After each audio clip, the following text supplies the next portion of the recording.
It is my honor and privilege to introduce Lyle May, who's my co-author. He is on North Carolina's death row. He's been on death row for 26 years, since 1999.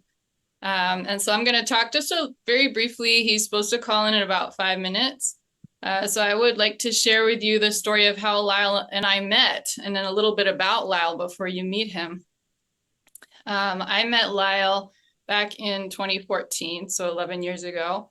I was at the time, I was working in criminal justice reform as a lobbyist here in North Carolina, but I was also a writer and interested in books, and in particular books about criminal justice reform.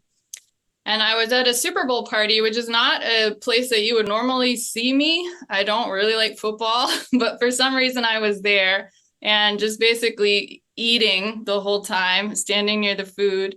And I met a gentleman who turns out to be, he was a psychotherapist who worked on death row specifically with people condemned to die in North Carolina. At the time, we had about 140 men and 3 women who had been given death sentences. And so this gentleman had been advocating to bring programs to death row that would help with just the development of the people who are there. Because most people in our state, we have an active death penalty in the sense that we sentence people, but we don't execute them, or we haven't executed them since 2006. So they sit there like Lyle, who's been there for 26 years, and they just wait. And most people end up dying of natural causes.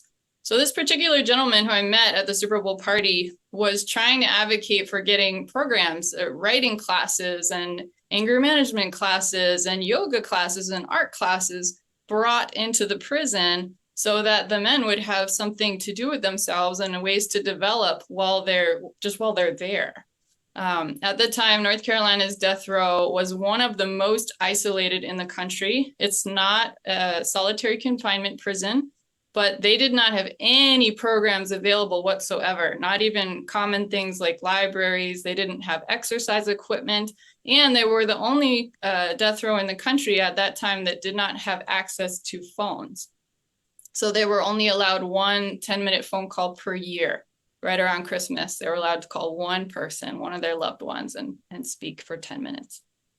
So this gentleman was actually successful in getting a new warden to open up the prison and suddenly to allow new classes. And I volunteered to teach a writing class because I was a writer at the time as well.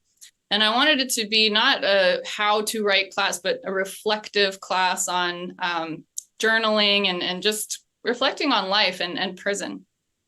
So I started volunteering, and I met Lyle as part of that first class. I got along immediately with him. He's extremely intelligent, which you'll see very shortly, and just is somebody who has spent a lot of time thinking about things that he's done, thinking about where he is and how to improve as a person, how to help others around him. He was advocating to get GED classes in the prison at the time, which they didn't have access to. And so I started teaching this class to several people on death row, to about 24 men at the time.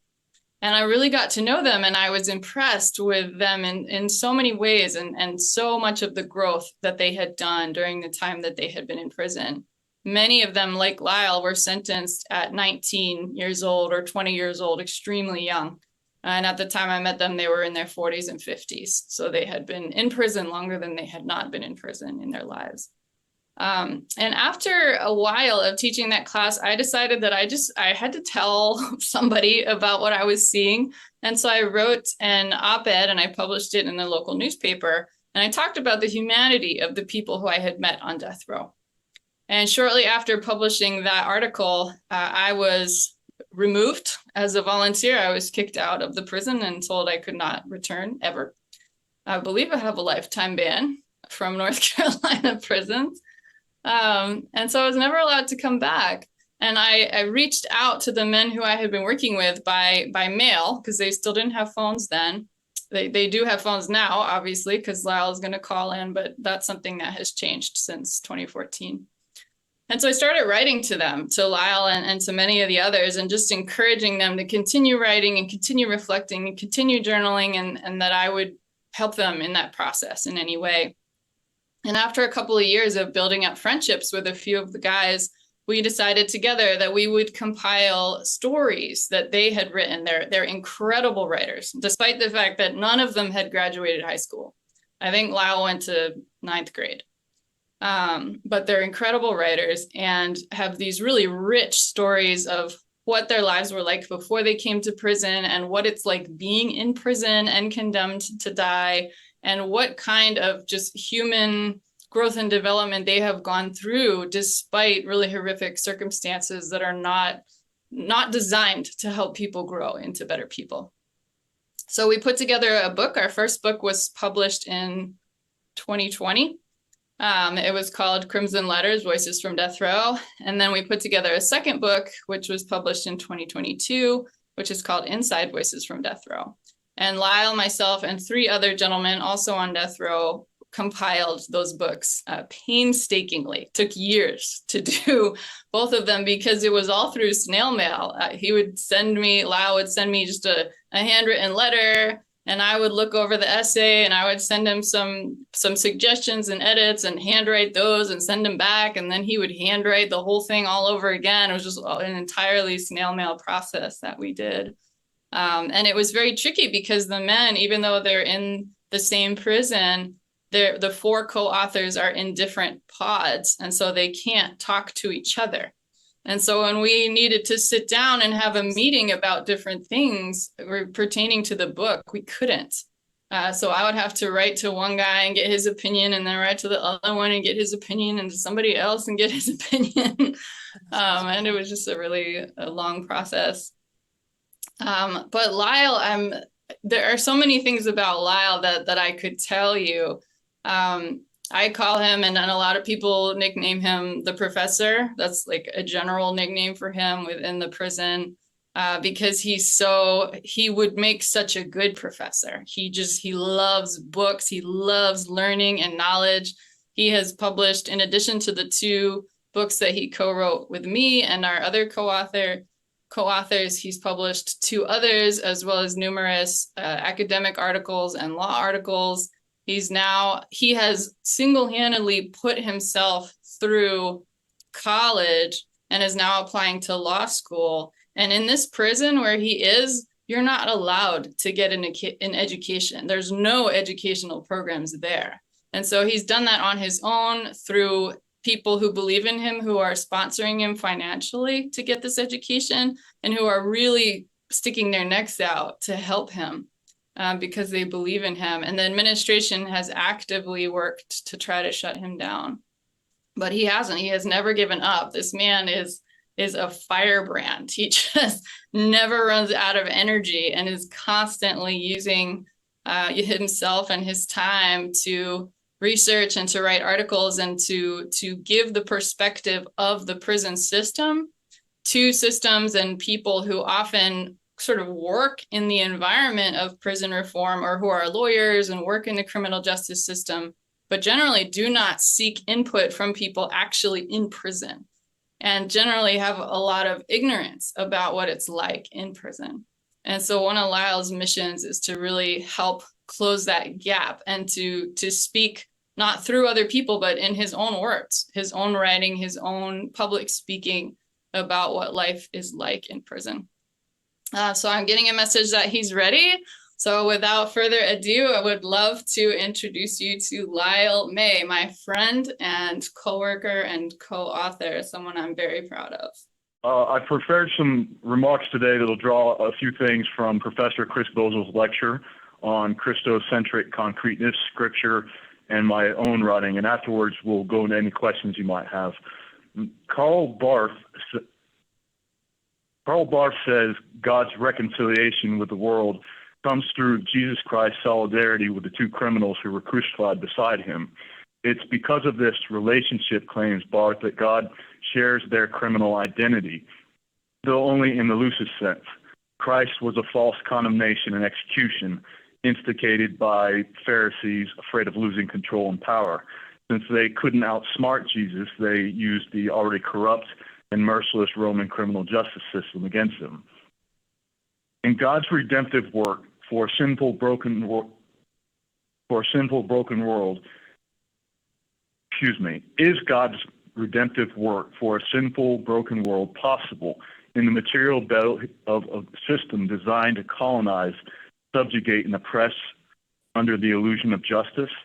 While all things are possible with God, I dare say that whether a thing occurs depends on God's will. Consider also what the empire system is and who it works for.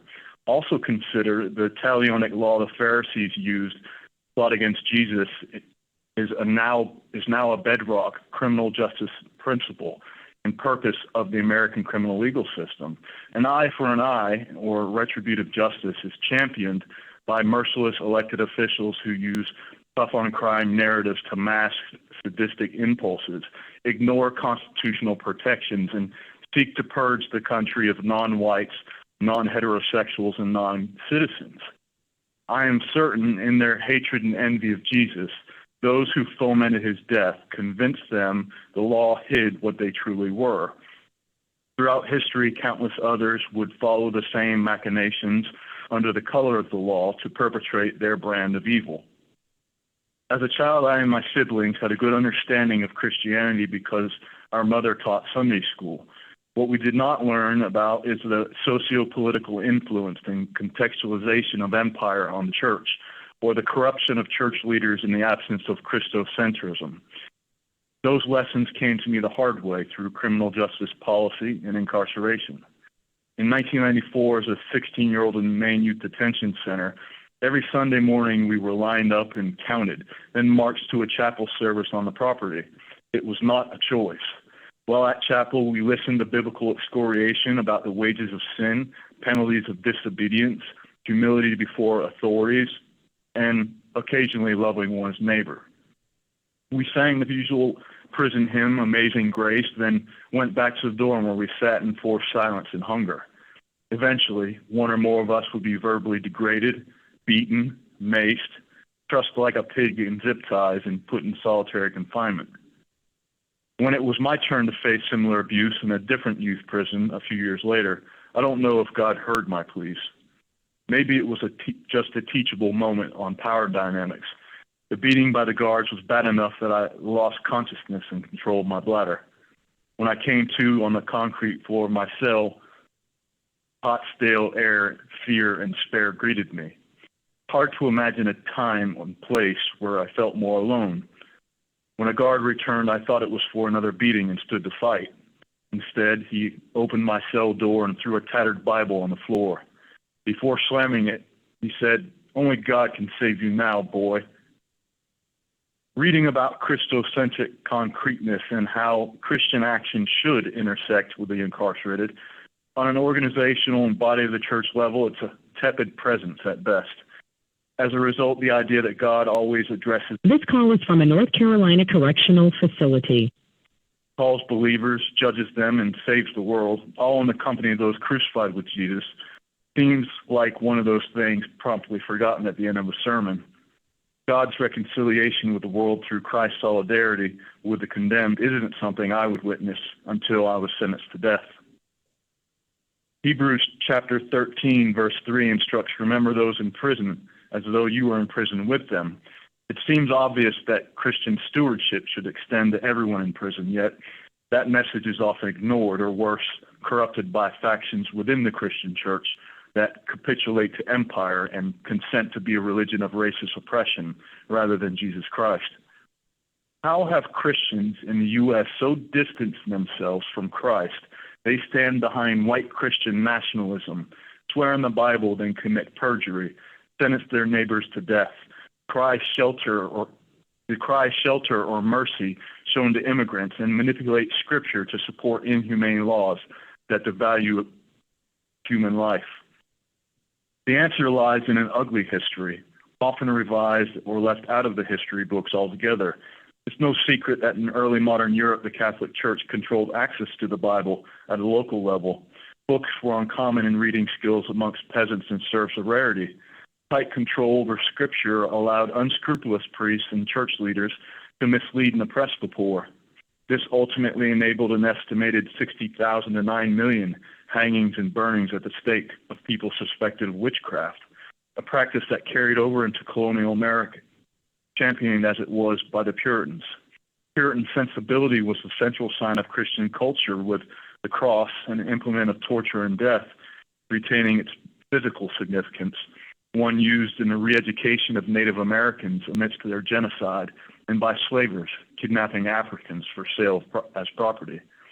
I bring up these historical examples because it was this intersection of slavery, genocide, Protestant reformers of prisons, and the night rides of the Ku Klux Klan that forged the foundation of mass incarceration. Much of the corrupt interpretation of Christianity comes from the Roman Empire, through the Catholic Church, through the Protestant Reformation, and into the quote-unquote blood and soil of American Christian nationalism. Extra-legal lynchings of former slaves by the Klan as an unofficial police force continues through the veins of tough-on-crime rhetoric and modern policing. Make no mistake about what I'm saying. This may be a religion, but it is not Christocentric by any means. If one were to hazard a guess, Jesus, distinct from those crucified with him, was all the justification needed in the horrors carried out against the poor, Black, Indigenous, and people of color. Fleeting identification with those labeled criminal not only erases their visibility in society as members of a community, it devalues our lives and leads the public to believe us as less than is the natural order for anyone convicted of a crime. They don't just disappear amidst the transfiguration of Christ. They are entirely removed from the discussion. This is something of a revelation, one illustrated by the socio-political place of the cross. The Son of God was not identifying with people who committed crimes. God was not assuming the label of a lawbreaker. Such a premise attempts to confine the ocean in a child's hole-filled bucket. Jesus rebuilt the temple he tore down in 3 days, a radical act that defies human power dynamics and injustice, the act of a God that cannot be constrained, and yet still, humanity attempts to bend God toward its will rather than God's will. A capital trial is a traumatic event, punctuated with a judge's pronouncement of a verdict. This jury hereby sentences you to death. May God have mercy on your soul. I had just turned 21 in the spring of 1999, arriving on death row a few weeks before the state carried out an execution. Still in a state of shock and struggling to comprehend the fact that I'd be executed, I was in some ways blessed. God was looking out for me, though, through other condemned men who stepped up to help. They knew I needed guidance. It wasn't just empathy and community and solidarity. It was the most certain form of Christocentric concreteness one could imagine. A few months after my arrival, I got into a fight and was moved to another block where I met Harvey Green. What I couldn't have known is that Harvey would become a manifestation of Jesus as a man on death row. Endless patience, unconditional love, mercy. Harvey and I exercised together and grew close. He urged me to pursue God, ask my questions, be angry over my suffering, but bring it to God in prayer, confess my sins, and be constant with him. Harvey was one of several mentors I had on death row. He admitted his crimes and repented, and pushed others to do the same. In him, I witnessed the rebuke of a second criminal crucified with Jesus. I'd been on death row less than a year when Harvey was executed. Before they took him away, my friend told me not to let death row or prison define me as the state intended it, a criminal only worthy of exile and death. With tears on his cheeks, Harvey said, "You are valuable." How do you reckon with the shadow of the valley of death? The enemy uses despair, hatred, self-loathing, ignorance, and doubt to make it seem as if the center is moved or become indistinct. It is not. My friends, You have 60 seconds remaining. in ways that would take years to fully understand. I would go on to experience 33 executions before the state put them on hold in 2006. In dividing Christ from those crucified with him, Christianity becomes a religion of empire, one complicit in its atrocities, one that ignores the afflicted and whitewashes the physical reality of Golgotha, colonial subjugation, brutality, and death. It is a division that should have You have 30 seconds remaining. every self-described person of faith asking themselves whether they serve Jesus Christ or the machinations that put him to death. Lutheran minister Dietrich Bonhoeffer, before he was executed, taught that ongoing incarnation of Christ happens in community. Church is the Son of God working amongst us. Bonhoeffer writes, not only does this contain the notion that social interaction is the point of departure for understanding. All right, I have to go through the process again, so it might take me just a minute. One of the first things you learn when you're working with the VOC and those inside is you don't have control about what happens. You never know if you're even going to be able to go inside on a day, if class is going to get cut short halfway through. So what we're experiencing now is the material reality of having relationships with folks on the inside and sharing in a sliver of what it means to have your life completely out of your control and to simply wait. So I just wanted to witness to that while we're in this one. Hi, Lyle. Can you hear now? Hello. Yeah, I can hear. There's an echo though. I can barely hear you. Okay, Lyle, you can keep talking. This call is from a North Carolina correctional facility. Lyle? Yep, I can hear you. Okay. You can keep on talking. All right. As I was saying, and this will finish up my remarks, the church is the Son of God working amongst us. Bonhoeffer writes that not only does this contain the notion that social interaction is the point of departure for understanding Christian faithfulness, it means when I encounter another, I encounter Christ, and that person places an ethical demand on me. To be disciples of Christ, to follow after him, we are called to act vicariously on behalf of others, wherever we find them. And that concludes my remarks. Thank you. Lyle, we are honored to have you with us. My name is Mark Edwards. I was just wondering if you could describe your location briefly for us. Sure. I am currently housed in Central Prison, Raleigh, North Carolina. I am sitting in my cell in a chair. My door is shut, fortunately, because it's kind of noisy out in the day room. I'm talking to you through a tablet, prison issued. Hi, my name is Alexa. I was curious if you could talk a little bit more about after your friendship with the men who mentored you when you first arrived, how that mentorship and your encounter with God has influenced you and your mentorship with others that are housed with you. Thank you for that question. I think the main word that always comes to mind when I think of Harvey is constancy. Harvey was a very charismatic person, and one of the things that drew a lot of people to him is that he was easy to talk to, get along with, but also because anytime he spoke, he spoke the truth. And that made people listen to him. So it was both easy to develop a friendship with him, but it's something that I recognized in him that I needed to listen, that I genuinely felt that this was God trying to reach me in the most straightforward manner that maybe I had ever experienced. And that ignited something in me, even if it was just a desire to learn. And